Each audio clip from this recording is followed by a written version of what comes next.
బాలన్ని బాలాని వచ్చి శ్రీనివాసుని పద్మావతి దేవిని పెళ్లి పీటల మీద కూర్చోబెట్టారమ్మా. బాలన్ని బాలాని పెళ్లి పీటల మీద కూర్చోబెట్టారు. గణేశుడు పూజ వైరామ ఇంపుగా చేశారు వైరామ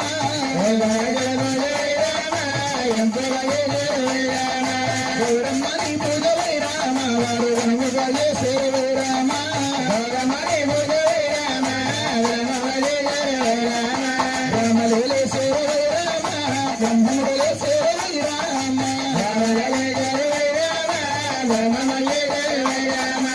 వారు దక్కించి సుముహూర్తము చేయించారు. శ్రీనివాస శ్రీ వెంకటాద్రివాస ఈ మాంగళ్యము తీసుకుని పద్మావతి మెల్ల 3 ముళ్ళు ఏమన్నారు. ఎప్పుడైతే అయినా శ్రీనివాసుడు పద్మావతి దేవి మెల్ల 3 ముళ్ళు కట్టాడు. గోవిందా శ్రీనివాసుడికి పద్మావతికి అంగరంగ వైభవంగా కళ్యాణమైందమ్మా. శ్రీనివాసుడు పద్మావతి దేవిని చెయ్యా పట్టుకుని ఉకలాదేవుండే తల్లి దగ్గర తీసుకెళ్తున్నాడు. గాని స్వాముల వారు అవతారం మారిపోవాలి. అవతారం మారిపోతున్న సంగతి ఆదిలక్ష్మీదేవికి తెలియదండి. పక్కనే ఉన్న పద్మావతికి కూడా తెలియదు. పెంచుకున్న ఉకలాదేవి కూడా తెలియదట. స్వామి అవతారం మారిపోవాలి. అవతారం మారిపోకపోతే మనకి కలియుగమే లేదట, మానవ జనమే లేదండి. మానవ జనమే లేదట.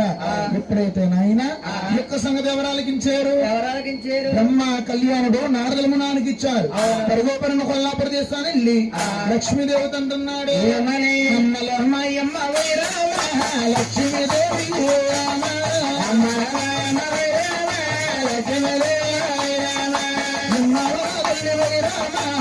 దర్శనాలు రామ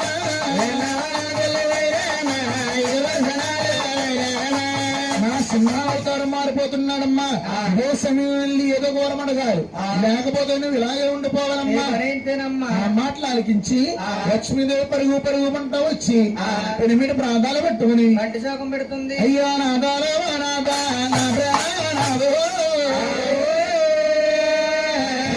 చేశారు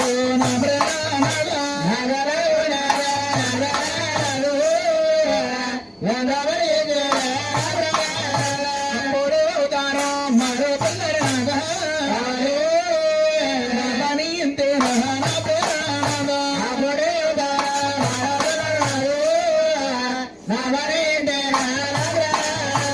లక్ష్మి నీవు బాధపడద్దు.